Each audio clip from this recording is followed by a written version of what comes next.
ሰላም ተመልካቾቻችን እንደምሰምታችኋል። በሳምንት 2 ቀናት ሐሙስና ቅዳሜ እየተዘጋጀ ወደ እናንተ የሚደርሰው ኢትዮ ቢዝነስ ተጀምሯል። ኢትዮ ቢዝነስ በሳምንቱ የተከናወኑ ወቅታዊ የቢዝነስ መረጃዎች፣ አዋጭነት ባላቸው የንግድና ኢንቨስትመንት ሐሳቦች፣ ከዜና ባሻገር ትንታኔ ስለሚፈልጉ የምጣኔ ሀብት ርዕሰ ጉዳዮችና ስለ ኢትዮጵያ ሰነደ መዋዕለ ንዋይ ገበያ ትኩረቱን ያደርጋል። ዛሬም የተለያዩ ወቅታዊ የቢዝነስ መረጃዎቻችንን ይዘን መተናል። ቃል ኪዳን ታደሰና ጥላሁን አያሌው አብረናችኋለን። አብራችሁን ቆዩ።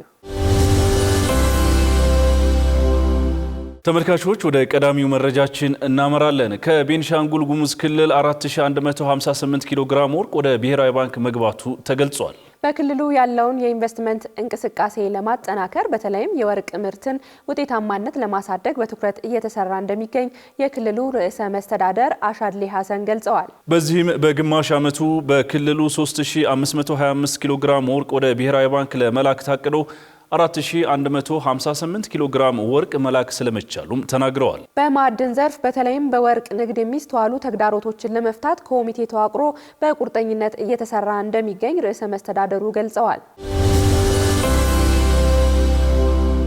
ቀጥለናል ተመልካቾች። ወደ ሌላኛው ወቅታዊ የቢዝነስ መረጃችን እናመራለን። በኢንዱስትሪ ፓርኮች ከ377 ሚሊዮን የአሜሪካን ዶላር በላይ ኢንቨስትመንት መሳብ መቻሉ ተነግሯል። ባለፉት 6 ወራት ከ377 ሚሊዮን የአሜሪካን ዶላር በላይ ያስመዘገቡ 64 ባለሀብቶች በልዩ የኢኮኖሚ ዞኖችና ኢንዱስትሪ ፓርኮች መግባታቸውን የኢንዱስትሪ ፓርኮች ልማት ኮርፖሬሽን አስታውቋል። ንግድና ሎጂስቲክስ፣ ፋርማሲውቲካል፣ አግሮ ፕሮሰሲንግ፣ ኢንጂነሪንግና ብረታ ብረት፣ ኮንስትራክሽንና ፈርኒቸር እንዲሁም አልባሳትና ጨርቃጨርቅ ባለሀብቶቹ የተሰማሩባቸው የስራ መስኮች ስለመሆናቸውም ተነግሯል። በልዩ ኢኮኖሚ ዞኖች ከተሰማሩ ባለሀብቶች መካከልም የቻይና፣ አሜሪካ፣ እንግሊዝና ህንድ፣ ጅቡቲ የመጡ ይገኙበታል። እንዲሁም ባለፉት 6 ወራት ውስጥ ወደ ውጭ ከተላከ ምርት ከ112.6 ሚሊዮን የአሜሪካን ዶላር በላይ ገቢ መገኘቱን የኮርፖሬሽኑ የግማሽ ዓመት ሪፖርት አመላክቷል። ተመልካቾቻችን ወደ ሌላኛው የፋይናንስ መረጃችን እንለፍ። የኢትዮጵያ ንግድ ባንክ በ2018 በጀት ዓመት አጋማሽ ካቀረበው ብድር ውስጥ ከ91 በመቶ በላይ ለግሉ ዘርፍ መሰጠቱን አስታወቀ። ባንኩ የ2018 በጀት ዓመት የግማሽ ዓመት አፈጻጸም እየገመገመ ሲሆን በ6 ወራት ውስጥም 321 ቢሊዮን ብር ብድር አቅርቤያለሁ ነው ያለው። ካቀረበው ብድር ውስጥ 293.9 ቢሊዮን ብሩ ማለትም ከ91 በመቶ በላይ የሚሆነው ለግሉ ዘርፍ የተሰራጨ ሲሆን ለተለያዩ አምራቾች፣ አስመጪ እና ላኪዎች እንዲሁም በተለያየ የአገልግሎትና ሌሎች የኢንቨስትመንት ዘርፎች ለተሰማሩ የቀረበ መሆኑ ተገልጿል። እንዲሁም ከቀረበው ብድር ውስጥም 51.3 ቢሊዮን ብር ለሲቢኢ ኑር ደንበኞች የቀረበ ስለመሆኑም የባንኩ መረጃ ያመለክታል። ተመልካቾቻችን ወደ ሌላኛው ወቅታዊ መረጃችን አልፈናል። የዓለም አቀፉ የገንዘብ ድርጅት IMF የኢትዮጵያን የማክሮ ኢኮኖሚ ማሻሻያ ፕሮግራም ከተገመተው በላይ የላቀ ውጤት እያሳየ መሆኑን ገልጿል። ድርጅቱ ባደረገው ግምገማ መሰረትም ለኢትዮጵያ የ261 ሚሊዮን ዶላር ተጨማሪ ብድር በአስቸኳይ እንዲለቀቅ የወሰነ ሲሆን ይህም በሀገሪቱ ለሚታዩ አበረታች የኢኮኖሚ ለውጦች እንደ ትልቅ ድጋፍ የሚቆጠር ነው ተብሏል። ባልደረባችን አጥናፉ አበራ የIMFን መግለጫና የኢትዮጵያ መንግስትን ምላሽ ያካተተ መረጃ አዘጋጅቷል፣ እንደሚከተለው ያቀርበዋል።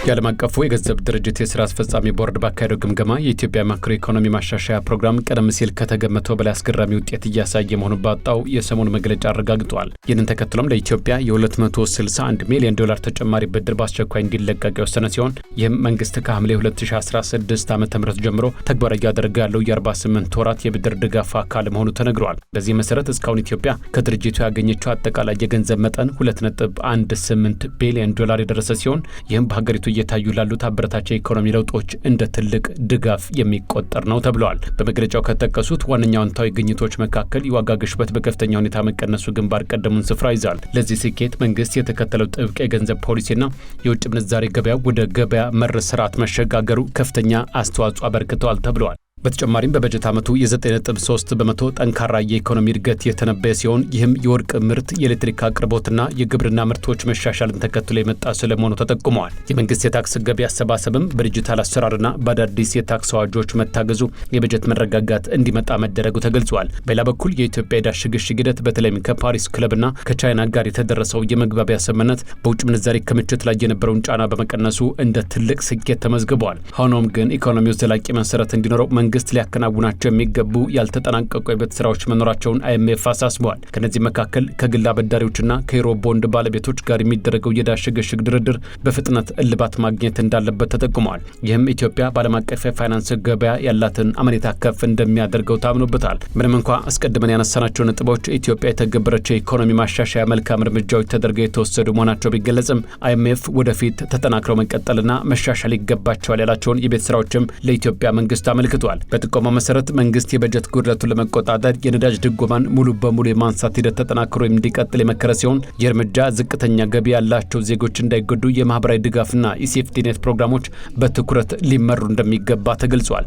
ብሔራዊ ባንክም በውጭ ምንዛሬ ገበያው ላይ የሚያደርገውን ጣልቃ ገብነት በማቆም የውጭ ምንዛሬው በገበያ እንዲመራ ማሳሰቢያ አስቀምጧል። በአጠቃላይ ሀገሪቱ በትክክለኛ የኢኮኖሚ አቅጣጫ ላይ መሆኑን ያረጋገጠው ተቋሙ የተጀመሩት የኢኮኖሚ ማሻሻያ እርምጃዎች ግን እስከ መጨረሻው ተጠናክረው መቀጠል እንዳለባቸው አጽንኦት ሰጥቷል። አይኤምኤፍ ይህንኑ የገንዘብ ድርጅት መግለጫ ተከትለው የኢትዮጵያ ብሔራዊ ባንክና የገንዘብ ሚኒስቴር በጋራ ባወጡት መግለጫ ኢትዮጵያ በተለዋዋጭ ዓለም አቀፋዊና ቀጠናዊ ሁኔታዎች ውስጥ ሆናም የኢኮኖሚ አፈጻጸሟ መጀመሪያ ላይ ከተገመተው በላይ ጠንካራ ሆኖ መገኘቱ በግምገማው እንደተረጋገጠ ገልጸዋል። ሁለቱ ተቋማት በመግለጫቸው ጠንካራና ቀጣይነት ያለው ኢኮኖሚ እድገት፣ ፈጣን የዋጋ ግሽበት ቅናሽ፣ የተሻሻለ የበጀት ዲስፕሊንና የውጭ ምንዛሬ ክምችት በቋሚነት እያደገ መምጣቱን አጽንኦት ሰጥተውበታል። በአጠቃላይ የዓለም አቀፉ የገንዘብ ድርጅት የኢትዮጵያን ኢኮኖሚ ማሻሻያ በተመለከተ ባወጣው መግለጫ የኢትዮጵያ ማክሮ ኢኮኖሚ ማሻሻያ መጀመሪያ ከተገመተው በላይ ስኬታማ መሆኑን ሲያረጋግጥ ይህም ለሀገሪቱ የ261 ሚሊዮን ዶላር ተጨማሪ ብድር እንዲለቀቅ ያስቻለ ሲሆን የዋጋ ግሽበትን በይበልጥ ለመቀነስና